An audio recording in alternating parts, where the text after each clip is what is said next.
Hello, we are Qigong Awareness, and I am Bella, and this is my dad and Medical Qigong Master, David J. Coon, and today we are going to be answering some commonly asked questions that our students have asked and other people.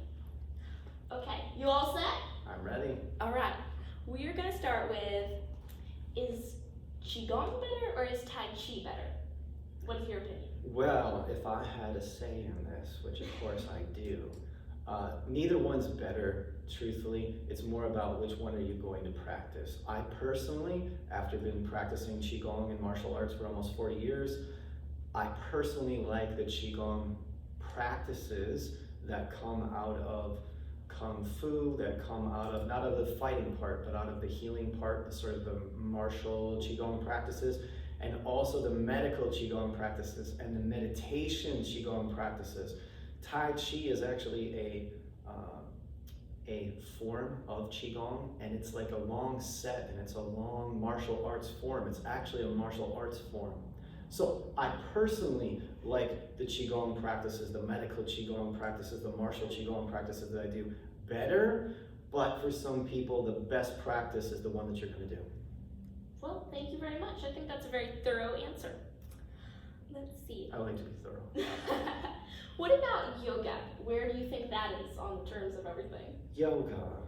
What would I say about yoga? We're just being silly over here. But yoga is a fantastic practice. Comes from India, and I personally haven't done much of it. I've taken a couple of yoga classes. But I recognize a lot of the movements from all of the different martial arts forms that I've done. And also in the Qigong practices and also in the Tai Chi practices, there are certain stretches. There's kind of like a whole set of stretches that we do to increase our flexibility and so on. A lot of times we just do a couple of those, maybe a few, let's say, each Qigong class. Yoga in general, because there are many different types of yoga, but in general, yoga requires much more stretching, holding a stretch, and breathing. Now there are Kundalini yoga practices, for example, where people sit and breathe. There's not a lot of stretching. But there are a lot of forms, yoga forms. I think what most people think about is getting down on the floor, stretching. Some of my friends who can actually take their foot and put it up here behind their head, things like that. Qigong practice, in general and somewhat specific, there's not a big emphasis on stretching. There's more of an emphasis on breathing, conscious movement, stillness, and it makes a really good practice that almost anybody can do. Not anybody can do martial arts, not anybody can do yoga. So again, another thorough answer. Well, thank you very much. Yes. And then I also wanted to ask about which is older, Qigong or Tai Chi? Qigong or Tai Chi? Well, first of all, Qigong is the older, the parent, if you will, because Qigong is like martial arts, and Kung Fu in martial arts is a style of martial arts. Tai Chi is a style of Qigong. So there are some very old forms of Qigong. In fact, one of the second most popular forms, because Tai Chi has become the most popular form, the one that most people know about, the one most people practice. But there's another form, which is called the 8 brocades, which we often teach.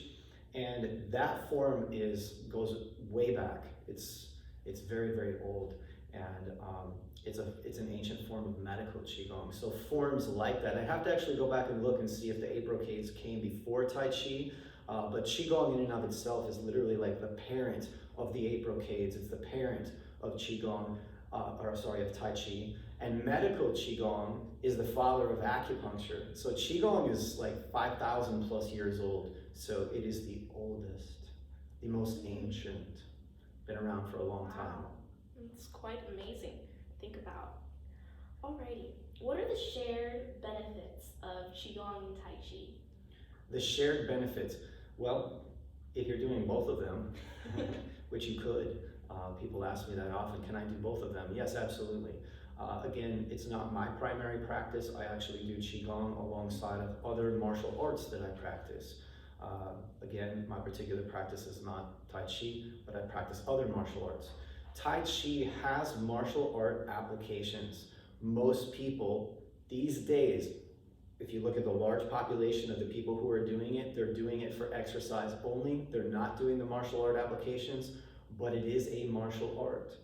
So people are going through slow motion and they're breathing and they're repeating a set and they're focused on their breath and they're focused on their movement and they're moving around the room and they're going from one position to another position, and the sequence is always the same. Whatever the sequence is, it's always the same.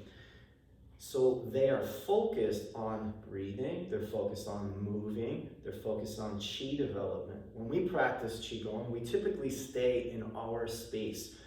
We don't use yoga mats, but if we had a yoga mat, it would be pretty much in the space of that yoga mat.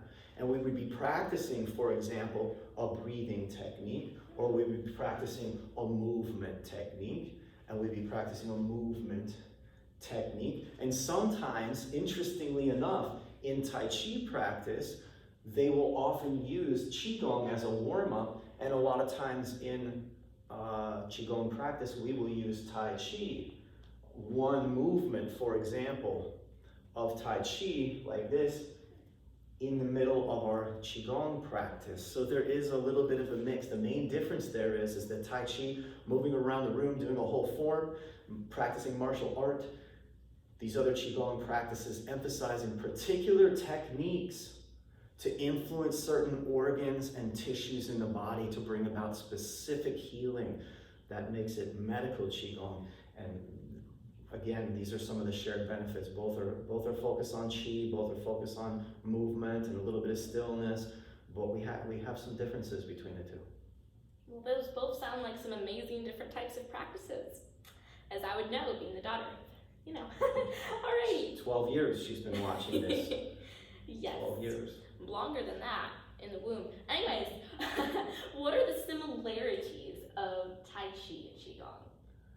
Well, we just kind of talked about that. So it's a similar question. What are the similarities between Tai Chi and Qigong? Again, Tai Chi is a form of Qigong. So therefore, there's going to be emphasis on breath, breathing. And not just that, but in sort of ancient times, Qi meant breath. Some more specific teachings within traditional Chinese medicine and Taoist practices would say that Qi rides on the breath. So breath is going to be very important, but again, do you like repeating one thing over and over and over again, 108 movements or whatever, over and over and over again, or a short form or a long form of Tai Chi? Everybody goes, they go to the park or whatever it is, everybody does the same movement, everybody goes through the same exact thing, and they do it the same all the time. And they just try and get better and better at it. And there's definitely a benefit to that. At this point in my life, I know probably 20 plus, might even be close to 30 different martial arts forms. And there's a benefit to practicing things in a form, in a set. What I really like as far as a teacher and what I teach and so on, I like the medical Qigong practices, the practice in my space kind of practice for the Qigong practices, because we specifically target, again, certain organs, certain conditions, certain energy pathways in the body. It's very medical oriented, whereas Tai Chi leans a little bit more toward exercise, even more toward exercise, because again, it is actually an ancient form of martial art. This beautiful movement of this was actually throwing somebody through a wall, for example. It looks all nice and it's a nice movement, but those who actually understand the martial application of it, you're actually launching someone through a wall. So there's actually a martial application to those movements. This type of movement here would be hitting somebody underneath the jaw. So in Tai Chi, again, unless you practice with a teacher who emphasizes the martial aspect, you're just going to do that movement. You'll never even know what it means. You'll just do the movement and you may never know what it means. But those who do the martial application, they know what it means. But the point is there that I was making is that Tai Chi is more of leans more, even more toward exercise than medical Qigong and Qigong does. That's exercise too, but it's more focused and it's even more internal in some cases. Depends on how you do your Tai Chi also. But Tai Chi can be very internal, very slow, very methodical. There's some very beautiful Tai Chi out there. Yes, well, those sound like both two very beautiful arts. And now I would like to know, are Tai Chi and Qigong the same thing? I don't think so, but I want to clarify here. Tai Chi and Qigong are not the same thing. Tai Chi is a form of Qigong, one style, but there are many others. Medical Qigong, martial Qigong, religious or what they call enlightenment Qigong practices. So Tai Chi is just one form. You have, what are some of the other ones I'm thinking of? Swimming Dragon is a particular style. We have Golden Dragon, Medical Qigong. We have the 5 animal practices within Qigong practice. There are many others. So Tai Chi is just one form, but it's the most popular one. That's why so many people ask about it. It's the most popular form of Qigong practice. Yes, well, hopefully we can get all these other forms more popular as well. Alrighty, I think we've covered everything for today, and I would like to thank you guys for coming, and hopefully we were helpful to you today. Thank you very much. Bye everyone, thank you, and thanks to Goodbye. my lovely daughter. Thank you.